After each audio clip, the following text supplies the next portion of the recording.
Hello, friends, and welcome back. It's time for another installment. Jon-Chan and the summit of Mount Dewnali face off with the ferocious Facebook Fiends.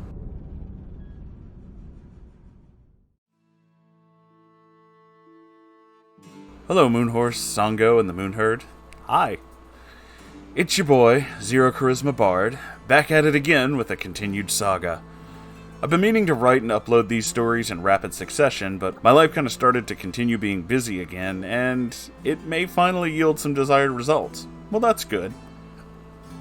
Thusly, I will try harder to upload more of these strange tales and provide everyone with an enjoyable experience before I depart from military service. Any day now. Now strap in, my fellow gentle sirs and m'ladies, because Jon-Chan and his expedition face off with the ferocious Facebook Fiends.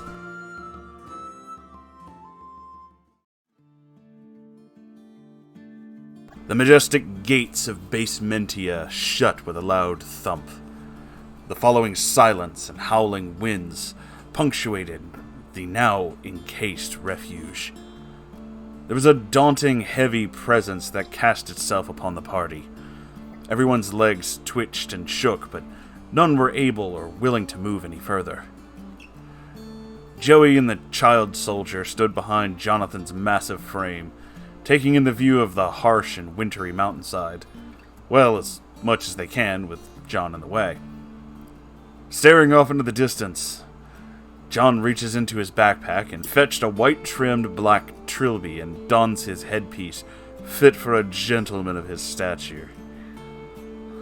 Oh, what the hell is that? Is that a fucking trilby?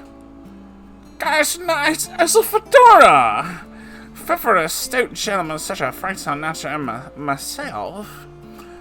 Jon-Chan responded pridefully, adjusting the trilby. That's not a fedora. That's a fucking trilby, Joey informed. Trilbies have that little bowl shape that your hat does and very short brims and all that. Is this seriously the first conversation we're about to have before going off to find Bob? The soldier interrupted. Oh no, we encountered Chad and his horde. We'll bore them to death with our knowledge of fucking hats. Okay, we get it. We never got your name though, did we, kid? Asked Joey. His name is Moonhorse 69, scolded John.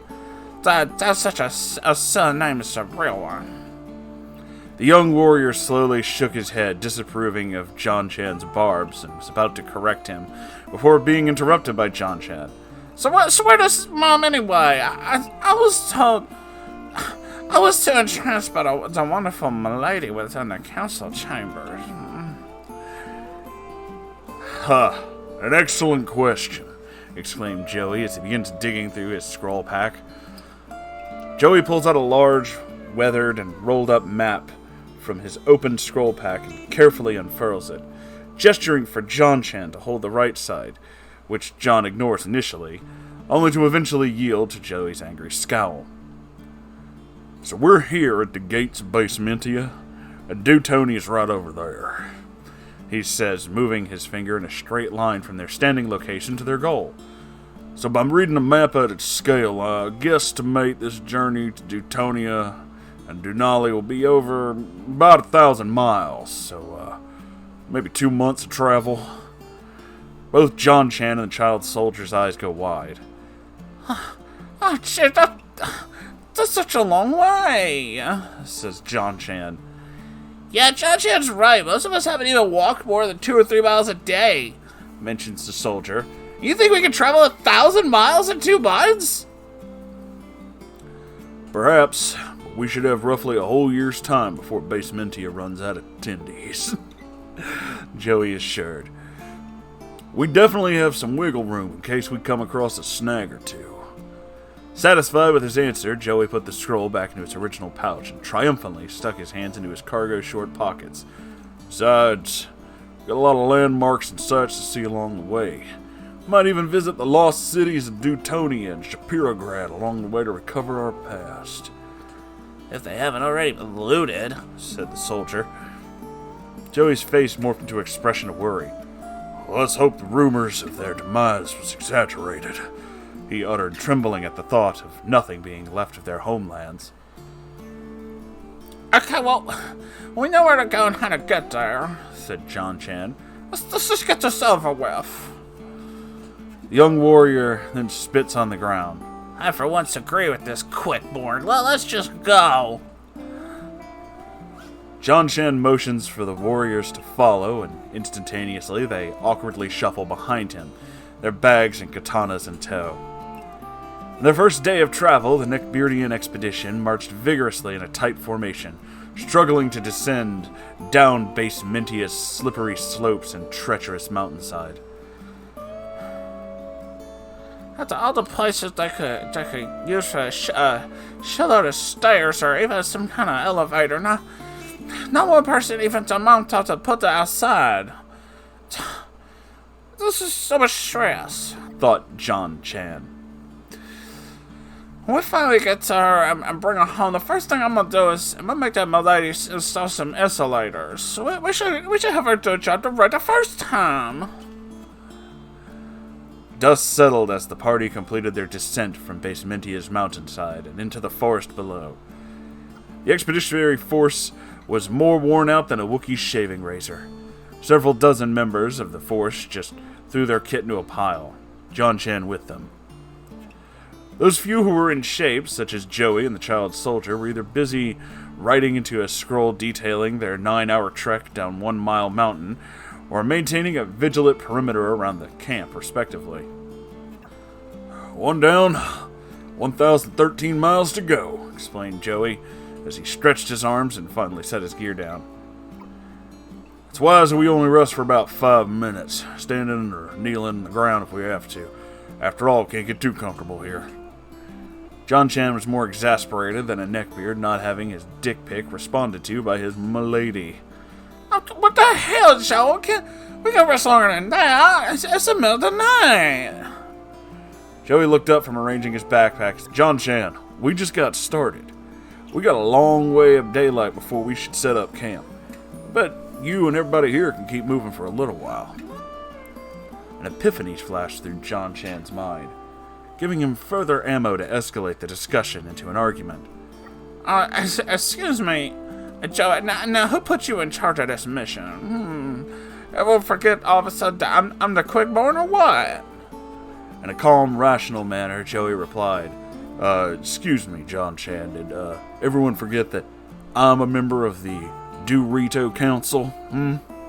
Needless to say that someone with my experience and leadership capability should be in charge of directing our forces and managing our supplies. Jonathan wore a look of fury and stared Joey down. What, did everyone all of a sudden forget that I'm a council member? Joey said, revealing a sly smirk. The once worn warriors rest with their backs against one another, have noticed the two senior members engaging in a heated battle of ego. Some of the members looked with horror, hoping actual combat wouldn't play out, whilst others grabbed snackies from their rucksacks and bags. The child soldier, coming back from his hasty patrol, groaned audibly at the two grown man-children having a co-op pissy fit. Oh, jeez, I'm 16 and acting more mature than you two. I bet Mom left because she knew you tools would be having a beta fucking dick measuring contest. The two man-children have turned towards their new opponent and hurled a barrage of insult towards the adolescent comrade. You're a stupid cock! You short-stop looking at beta male, bitch! The teen trooper was looking visibly upset until he heard the snapping of twigs, causing him to look around frantically, while Jonathan and Joey continued to hurl their verbal assault. Did you guys just hear that? That's a typical childlike excuse for this little baby. He finally learned his place to shut up and the adults are speaking. Jonathan shouted, screaming at the kid like a mad Florida man high off crack cocaine and alligator piss. The cracking of branches and rustling of the surrounding treetops was heard around the glade, housing the Neckbeardians watching the argument unfold. The warriors drew their weapons and gathered into smaller, tight diamond formations. It was only then that Joey and Jon-Chan noticed the commotion. Both of the man-children were unequipped for what would come next. Thus they hastily prepared by grabbing the nearest yet weakest branches they could find. A multitude of violent screeches can be heard beyond the glade and into the forest treetops. The figures, creating such noise, were cloaked under the cover of the dusk sky. Several of the Neckbeardians pulled out orange flare guns and shot their ordnance into the night. An elevation of 150 feet, the rounds exploded into a hot white light floating via parachute, revealing the sharp edges and craven appearance of winged, haggard femoids. "Well, ready yourselves. Harpies approach from the night," shouted a Legbeard, wielding a mighty great axe. Joey's perceptive eyes were busy investigating the new threat when he suddenly noticed a feature on them that made the threat much more dire. "Those ain't harpies. They're worse." The rapacious and wicked Karens swooped below in an attempt to crash into the Neckbeardian defenses. Their arrogant bob-cut hairstyles were unwavering in the descent as they screamed their battle cries of, "I'll report you and bring the manager! I don't even bad Yelp review it up there with you!" Despite the Neckbeardians being unfamiliar with this ancient threat, they still held their ground. Even if holding their ground means rattling their weapons in the air as they panic. Joey makes a swing at a Karen diving into him, only for the Karen to deftly dodge his attack, counterattacking with her manicured talons and connecting with his chainmail.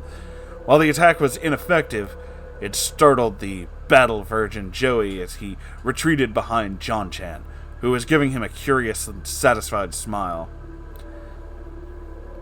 I thought you was our leader. Shouldn't you be out there fighting there with your mans? He said with his trademark shit-eating grin. Joey shook off his fright and irritably replied, "Just keep those damn things away from me."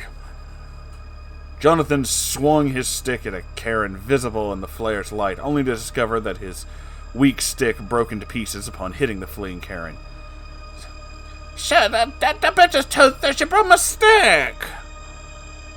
Upon hearing this, the Karen flew back towards the duo with frightening speed, unleashing a maddening war cry as she flew towards them, whilst a few feet above the ground. As soon as she was near the two man-children, there was a burst of speed and ripple of energy of Flash and Jon-Chan and Joey.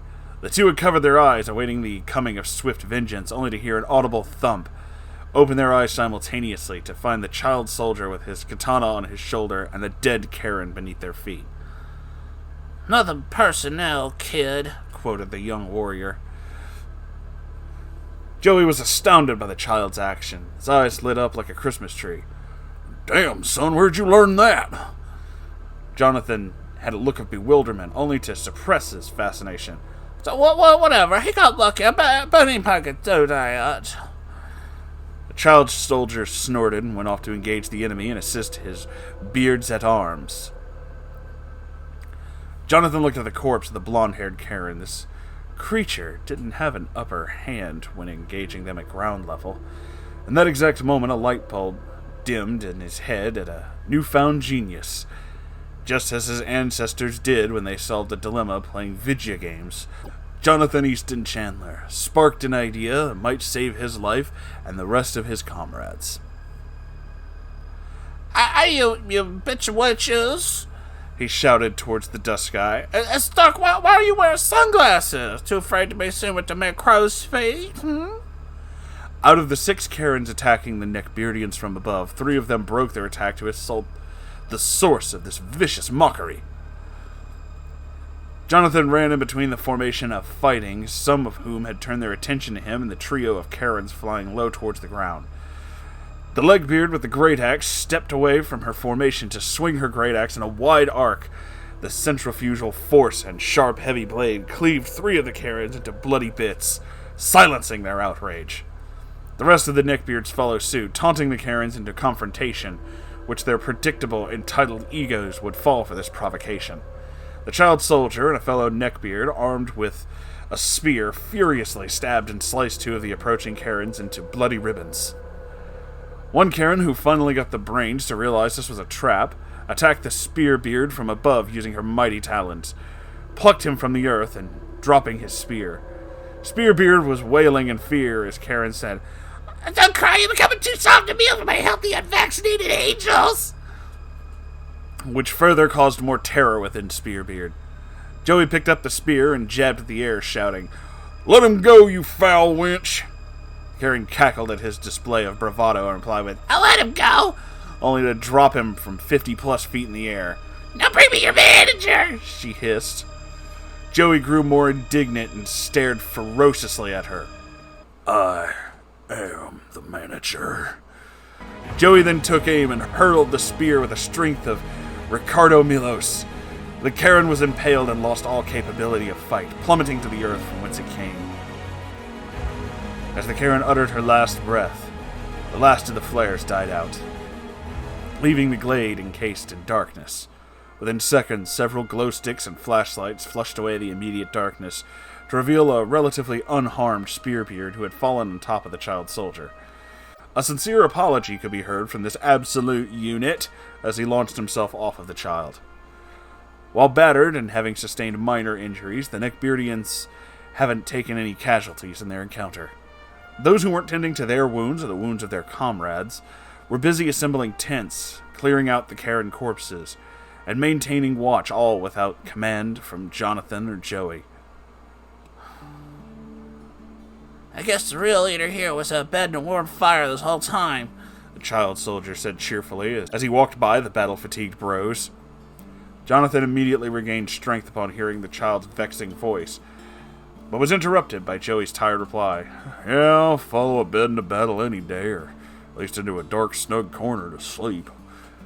Joey sits on the ground and pulls out a rough, leather-bound tome and flipped to the blank first page and quickly jotted down several things. First, I ought to write down the details of today. Quite an exciting start for our journey, don't you think? Jonathan and the teen trooper looked at one another, recounting each other's feats during the fight. Yeah, it's pretty good thinking goading those ghouls into our blades like that, Quickboard. Not bad, Complimented the child soldier. You did okay yourself there, the Moonhorse 69. Jon-Chan muttered. Wait, He realized aloud. what is your real name? The child soldier looked up at Jonathan and said, You just call me Hunter, I guess. and then proceeds to walk towards his rucksack and unfurl his sleeping bag. Joey had been too engulfed in recording the annals to notice their short conversation. However, he did notice Hunter unpack the sleeping equipment. Well, he said, stretching his arms outward, we got a big day ahead of us tomorrow. A whole shitload of walking. Get some rest, Jon-Chan. You earned it. I think we all did. And then proceeded to prop his backpack against a tree, lying his head onto it, and fell into a deep slumber. The other Neckbeardian soldiers had already organized their own watch schedules, with Spearbeard and Axebeard taking the first watch of the fire. Jonathan found himself cursing as he realized the only thing that he brought for bedding was his body pillow. Not wanting to dirty her, he lied in the dew-tipped grass, with her above his fat stomach. While his neck started to ache at the lack of a pillow and other gadgets of civilization, his fatigue forced him to power through the pain and quickly fall into a deep sleep.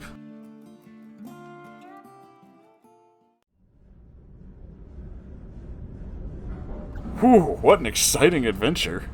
This is pretty great. I am really happy that she started writing this, and I look forward to what other crazy adventures are going to happen.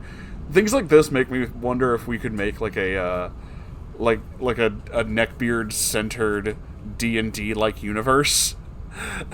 where one of the biggest stipulations is not to become too much of a beard. Like, if you fall too far down the hole, you become corrupted, that kind of thing. But all your powers are beard-based. I don't know. It's just spitballing at this point, but I think we could probably make something amazing out of it. I don't know. You guys could probably think of some crazy shit. I haven't played in many years, but either way, this was fucking great, and thank you for sending it in. I am so happy with this. This makes me so happy. Okay, I'll see you guys in the next episode. Goodbye!